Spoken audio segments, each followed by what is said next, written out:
Hello students, मैं हूं जितेंद्र कुमार और आज आप लोगों के लिए जो टॉपिक है वो है कार्बन चक्र यानी कार्बन साइकिल। और प्रकृति में जो कार्बन है वो कार्बन डाइऑक्साइड के रूप में वायुमंडल में उपस्थित रहता है।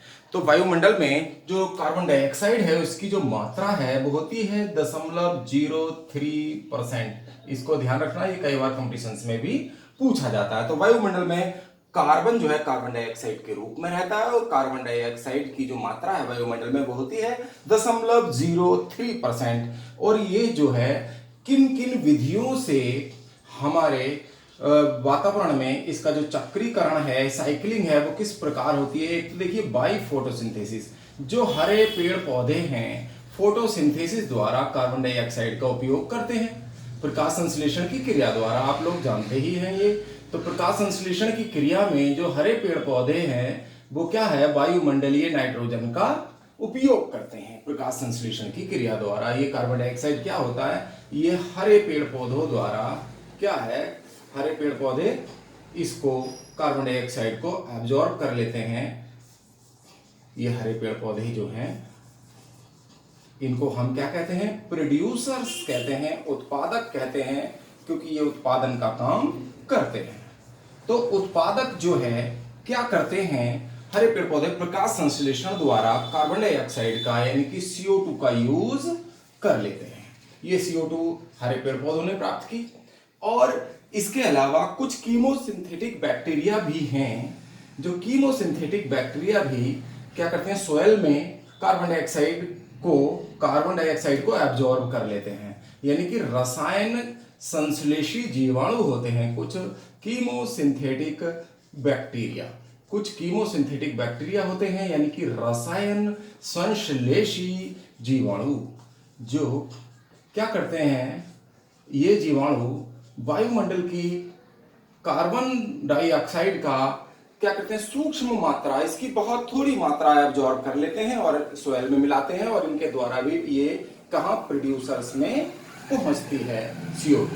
तो CO2 यहां से भी प्रोड्यूसर्स में पहुंच जाती है। इन प्रोड्यूसर्स से ये जो CO2 है वो इन प्रोड्यूसर्स को कौन खाएगा, इनको हर्बीवोर्स यानी कि शाकाहारी जंतु, हर्बीवोर्स यानी शाकाहारी जंतु इसको यूज करेंगे इन पेड़ पौधों को। तो कार्बन कहाँ से, इन पौधों से, उत्पादकों से हर्बीवोर्स में यानी शाकाहारी जंतुओं में पहुंच जाएगा। और शाकाहारी जंतुओं से शाकाहारी जंतुओं में, और शाकाहारी जंतुओं से पहुंचेगा मांसाहारी जंतुओं में, कार्निवोर्स में या कंज्यूमर्स में, कार्निवोर्स में। तो कार्निवोर्स में पहुंचेगा, कार्निवोर्स यानी कि मांसाहारी, और ये इनको हम कंज्यूमर्स भी कह सकते हैं कि कंज्यूमर्स में पहुंचेगा। मांसाहारी यानी कि कंज्यूमर्स में पहुंचता है, उपभोक्ताओं में पहुंचता है, उपभोक्ताओं में। तो जब ये कार्बन यहाँ उपभोक्ताओं में पहुंच जाता है, इसके अलावा चलिए, एक तो ये कंडीशन हुई हर्बीवोर्स। ये देखिए इनमें रेस्पिरेशन, ये वापस कैसे जाएगा, हर्बीवोर्स जो शाकाहारी जंतु हैं ये भी रेस्पिरेशन करते हैं, और उत्पादक हैं ये भी रेस्पिरेशन करते हैं, और कंज्यूमर्स है ये भी रेस्पिरेशन करते हैं। ये क्या करेंगे, रेस्पिरेशन करेंगे यानी कि श्वसन करेंगे।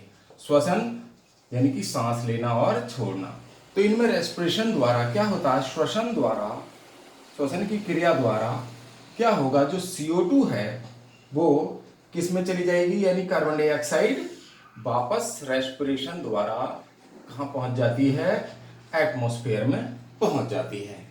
इसके अलावा इनकी डेथ और इनके कॉम्बुशन से, इनका कॉम्बुशन हो जाए, ये और ये तीनों हर्बीवोर्स हैं या कार्निवोर्स हैं, इनको और या उत्पादक हैं, इनका एक साथ एवं कॉम्बुशन। कॉम्बुशन जानते हैं, दहन। तो जब कॉम्बुशन होगा, दहन होगा, दहन इनका जलने से, तो इनके जलने से भी क्या है, CO2 वापस एटमॉस्फेयर में चली जाती है। इस प्रकार आप लोगों ने देखा फोटोसिंथेटिक बैक्टीरिया और कीमोसिंथेटिक बैक्टीरिया कहाँ उत्पादकों में CO2 पहुंचा रहे हैं, और CO2 का इस्तेमाल या कार्बन का इस्तेमाल कौन कर रहा है, हर्बीवोर्स और फिर कार्निवोर्स। और ये रेस्पिरेशन और कॉम्बुशन द्वारा क्या है, श्वसन और दहन की प्रक्रिया द्वारा ये वापस कार्बन को फिर से वायुमंडल में पहुंचाने का काम करते हैं, फिर से कार्बन मुक्त हो जाती है वायुमंडल में। इसके अतिरिक्त ये जो एटमॉस्फेयर से जो कार्बन डाइऑक्साइड है या कार्बन है, वो क्या है, केमिकल कॉम्बिनेशन द्वारा देखिए, केमिकल कॉम्बिनेशन ये कार्बन का किस रूप में होता, कोल, यानी कि कोयले के रूप में, कोयला है, रॉक्स के रूप में है, पेट्रोलियम पदार्थों के रूप में है। तो ये पेट्रोलियम पदार्थों के रूप में भी पृथ्वी के अंदर ये पाया जाता है, और कार्बोनेट के रूप में पाया जाता है। कार्बोनेट रॉक्स में ही आ जाता है वैसे तो, कार्बोनेट्स के रूप में ये कार्बन एटमॉस्फेयर से केमिकल कॉम्बिनेशन द्वारा इनमें आ जाता है। इस प्रकार बनेगा, रॉक्स में ही पाया जाएगा। और ये क्या है, कॉम्बुशन द्वारा, इनके दहन द्वारा, इनका दहन होगा, कॉम्बुशन होगा, वल्केनाइजेशन होगा, वल्केनाइजेशन के द्वारा, यानी कि वल्केनाइजेशन और कॉम्बिनेशन और द्वारा, और इसके अलावा हॉट स्प्रिंग जो गर्म पानी के झरने हैं, इनके द्वारा क्या होता है, इनसे क्या होता है, कार्बन फिर से प्रकृति में पहुंच जाता है। तो ये चक्र बार बार इस प्रकार चलता रहता है। यहां आपका टॉपिक समाप्त होता है।